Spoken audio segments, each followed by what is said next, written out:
Scene diawali dengan adegan perbincangan dan senda gurau antara pangeran dan pengawalnya Muyong.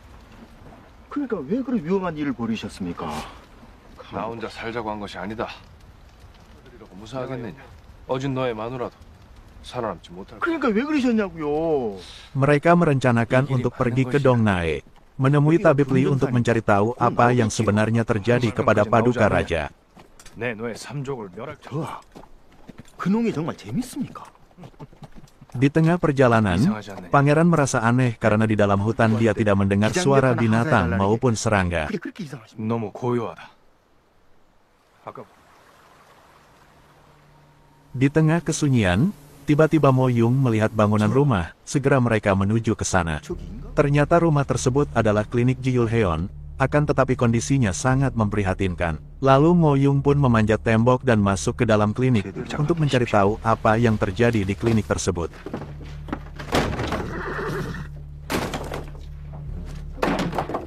저 안쪽으로도 잠겨 있어서 제가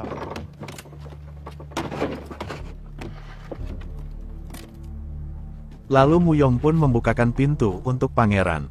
Ketika masuk betapa kagetnya sang pangeran, karena kondisi di dalam klinik sungguh sangat mengenaskan dan porak-poranda. Dia menemukan banyak mayat di bawah rumah. 여기 있는 사람들에게 아무래도 개 아무도 없느냐? Segera Mo Yung menghubungi aparat setempat, lalu mereka mengumpulkan seluruh mayat di halaman klinik. Terdapat 48 mayat dan mereka memindahkan mayat-mayat tersebut ke kantor hakim untuk diselidiki. 대청마루 밑에 숨겨놓은 시신들을 모두 찾았습니다. 관하로 이동하라. 예. Akan tetapi pangeran tidak menemukan mayat tabib Li. 시신이 없다. 예? 살아있는 개야. Adegan berpindah ke suatu tempat di mana sedang diadakan pesta atas pengangkatan Cho Beompal sebagai hakim baru. Tiba-tiba ada seorang petugas berlari dan memberitahukan bahwa telah terjadi hal mengerikan. Segera hakim dan para pejabat yang lain bergegas ke kantor hakim. Mereka pun kaget bukan kepalang, karena menemukan begitu banyak mayat di sana.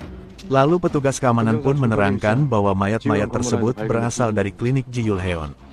Dan tersangka dalam kasus ini adalah Yongshin, seorang pasien di klinik tersebut. Segera hakim memerintahkan untuk mencari dan menangkap Yongshin. Sementara terlihat pasukan kerajaan yang sedang mengejar pangeran sudah tiba di desa Dongnae. Mereka pun berpencar untuk mencari keberadaan pangeran.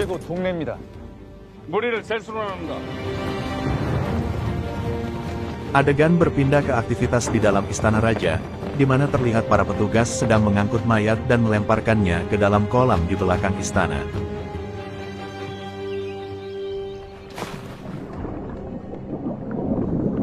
Ternyata aktivitas tersebut diketahui oleh kepala dayang istana pangeran, dan kepala dayang pun melaporkan hal tersebut kepada pejabat istana, dan mereka pun menyimpulkan bahwa ada yang aneh di dalam istana raja. 알겠네. 저 상궁의 말이 사실이라면 그걸 조악주대감이 우리에게 숨겨온 것이지. Adegan berpindah ke Dongnae, di mana terlihat pangeran dan pengawalnya sedang berjalan di tengah desa.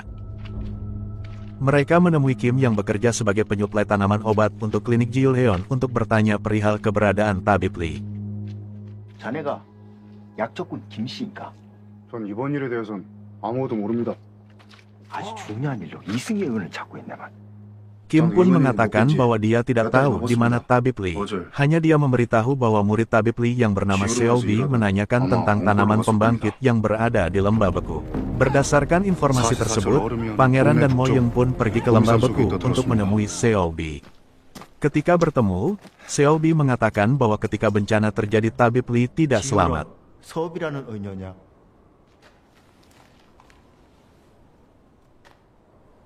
이승이원은 어디 있느냐?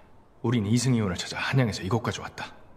의원님은 화를 피하지 못하셨습니다. 죽었단 말이야. Lalu Seobi mengatakan bahwa bencana terjadi karena tanaman pembangkit tersebut. Lalu pangeran menanyakan, apakah kejadian di klinik Jiyulheon dan Hanyang ada kaitannya? Mendengar hal tersebut, Seobi pun menanyakan bagaimana mereka tahu banyak kematian di Jiyulheon. apakah mereka melihat mayat-mayat tersebut. Mo Yong mengatakan bahwa semua mayat dipindahkan ke kantor hakim untuk diselidiki. Mendengar hal tersebut, Seo Bi pun panik. 그 사람들은 죽지 않았습니다. Adegan berpindah kepada Yongshin yang sudah selesai mengumpulkan bambu-bambu. Dia terkejut ketika menemukan pintu klinik sudah terbuka dan tidak menemukan mayat-mayat di sana.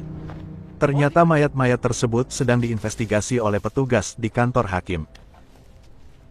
이게 어찌된 일이냐?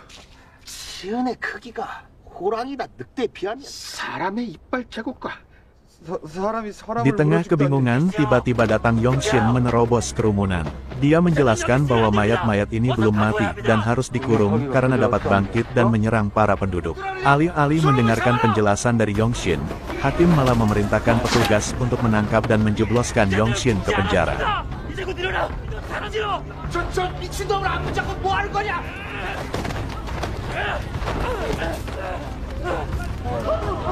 Adegan berpindah kepada Seo Bi yang sedang bergegas ke kantor hakim. Dia mengatakan bahwa mereka harus memperingatkan orang di sana sebelum matahari terbenam. 시간이 없습니다. 해가 지기 전에 Lalu mereka pun membagi tugas. Pangeran ke klinik Ji Yul-heon, sementara Seo Bi dan Mo Yung ke kantor hakim. 가서 진위를 확인하거라. Ketika tiba di klinik Ji Yul-heon, pangeran mendapati bahwa jurnal tabib Lee sudah ada di tangan Cho Beom-il. 이것을 찾으러 오신 겁니까? 한양에서 이 먼 동네까지. Lalu Cho Beom-il mengeluarkan surat perintah penangkapan pangeran dari kaisar. Dia membacakan bahwa hasil interogasi ke-89 pelajar mengatakan dalang dari rencana penggulingan raja adalah pangeran. Pangeran pun mempertanyakan apakah benar raja masih hidup, karena pengobatan yang dilakukan menggunakan tanaman pembangkit yang biasa digunakan untuk membangkitkan orang mati. Cho Beom-il pun menjawab bahwa raja masih hidup. Perdebatan pun terjadi yang diakhiri dengan perkelahian. 단죄할 것이다.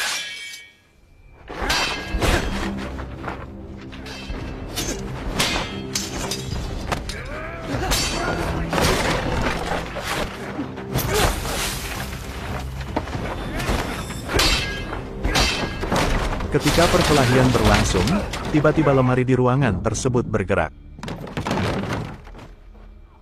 Adegan berpindah ke Seo Bi dan Mu Yong yang sudah tiba di kantor hakim. Segera Seo Bi berlari dan menerobos kerumunan untuk menemui hakim.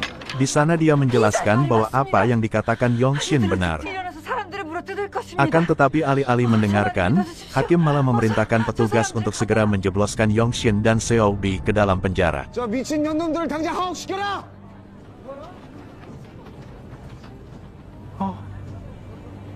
움직였다.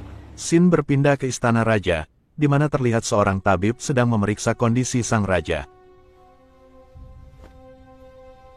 Lalu tabib pun menyatakan bahwa sang raja sudah wafat.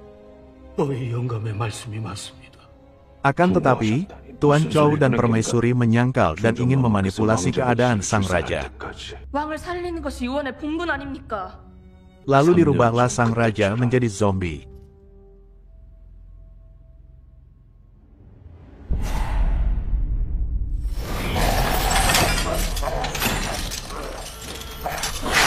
Adegan berpindah ke suasana di kantor hakim.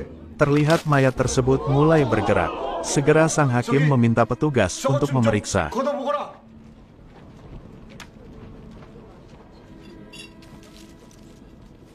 Ternyata mayat-mayat tersebut hidup kembali.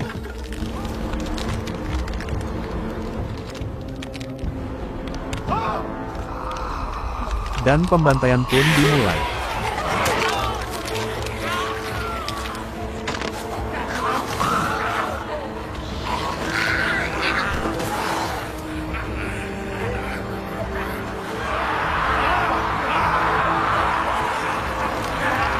Yongshin yang mendengar suara jeritan orang di luar langsung menerjang pintu penjara dan melarikan diri.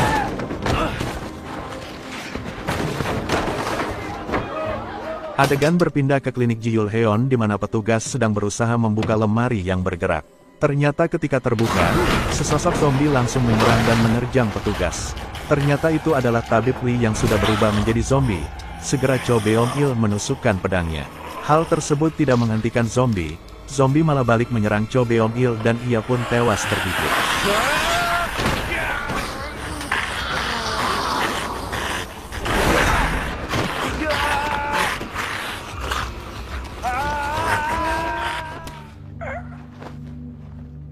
Ternyata Cho Beom-il bangkit menjadi zombie dan menyerang pangeran. Beruntung pangeran berhasil menyelamatkan diri dengan memenggal kepala Cho Beom-il. Lalu pangeran pun keluar dari klinik Ji-Yul-heon dengan mendobrak pintu. Ketika di luar, betapa terkejutnya dia melihat kobaran api di mana-mana.